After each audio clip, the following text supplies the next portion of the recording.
Now this is the diagram, a structural way of representation of a deoxyribonucleotide. So please pay attention that this is the first position carbon which forms the N-glycosidic bond with the nitrogen base. Second position carbon has an H here, so this is a deoxyribose sugar, not a ribose sugar. Third position carbon, fourth position carbon, and fifth is outside the ring. And this fifth one carries, if you remember the structures of ribose and deoxyribose sugar, there would be a CH2OH. Now this OH participates with the bond formation with the other OH of phosphate group, because phosphate group has 3 OH, 3 hydroxyl group and 1 oxygen with the double bond attached. So water molecule is lost and a bond is formed here. So this bond will have a O present here, please remember. There is a O present here. So this bond is called as the phosphoester bond. Now what exactly happens when there are two deoxyribonucleotides present next to each other? So this is how the diagrams I have modified here. You can see this is the, if you consider this as one deoxyribonucleotide, so the phosphate phosphate has 3 hydroxyl group and they are reactive, if you remember. So one of the hydroxyl group is participating in bond formation here. Now you can see here the another hydroxyl group is making a bond with the third position. This is the third position, if you remember, third position carbon. So a phosphate is involved with phosphoester bond, but how many? 2. One with the fifth carbon, other with the third carbon. That's why it is called as phosphodiester bond. So this chain continues to grow like this. You can see I have labeled the bond already. This is the phosphoester bond, so together called as phosphodiester bond. Now you can see one interesting thing here.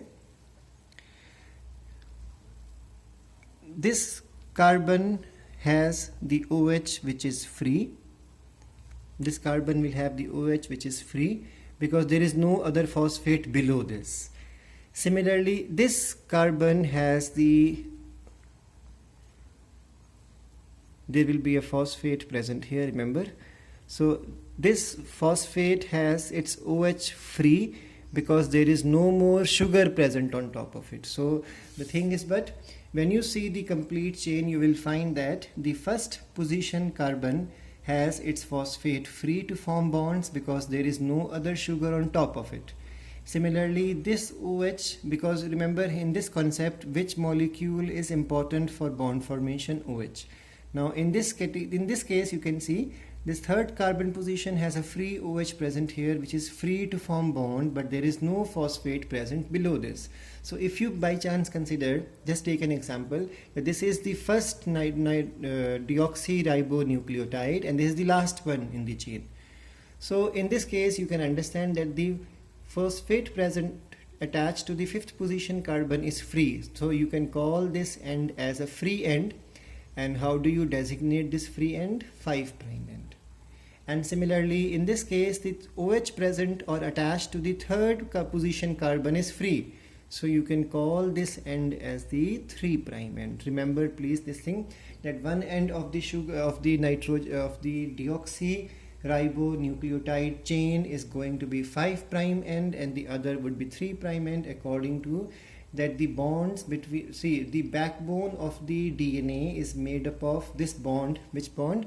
Phosphodiester bond.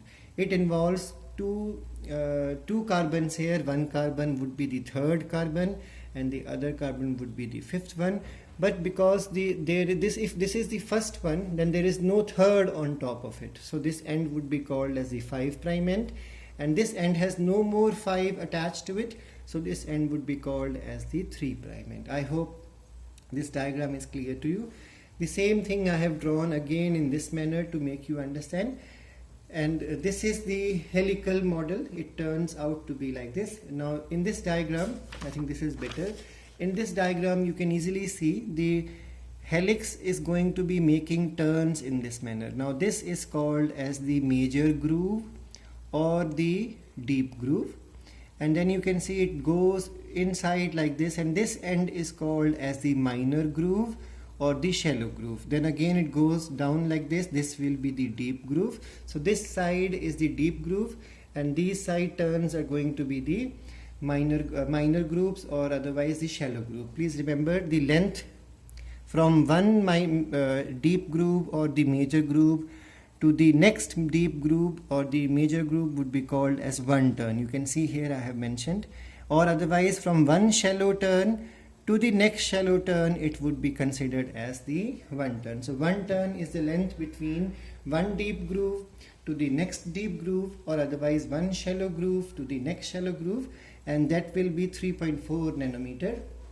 And because 10 base pairs are there, so the distance between two base pairs would be 0.34 nanometer. Remember one more thing, the deep groove is going to be longer in length compared to the shallow groove.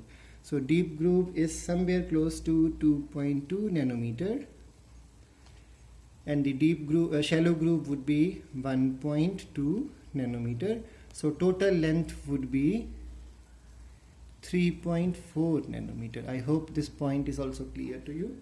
Now, because Watson and Crick explained the B type of model, remember there are other models also possible.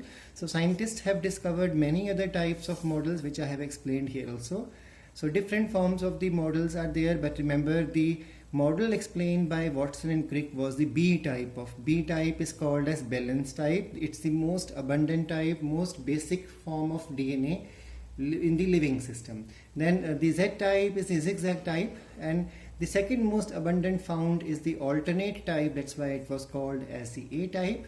And very lately it has been discovered that DNA even exists in the C form as well as the D form. So how do you distinguish them? Let's quickly go through it.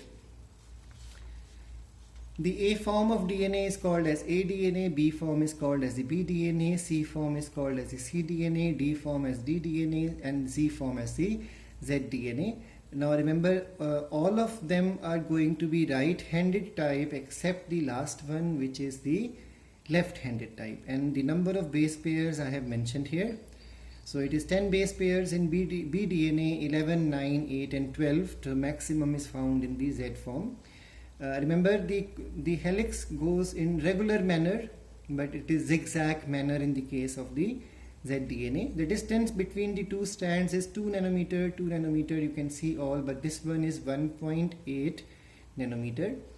Then 3.4 nanometer, same, but 4.5 nanometer. So length will be of one turn will be more here. And orientation is same in all, orientation is opposite.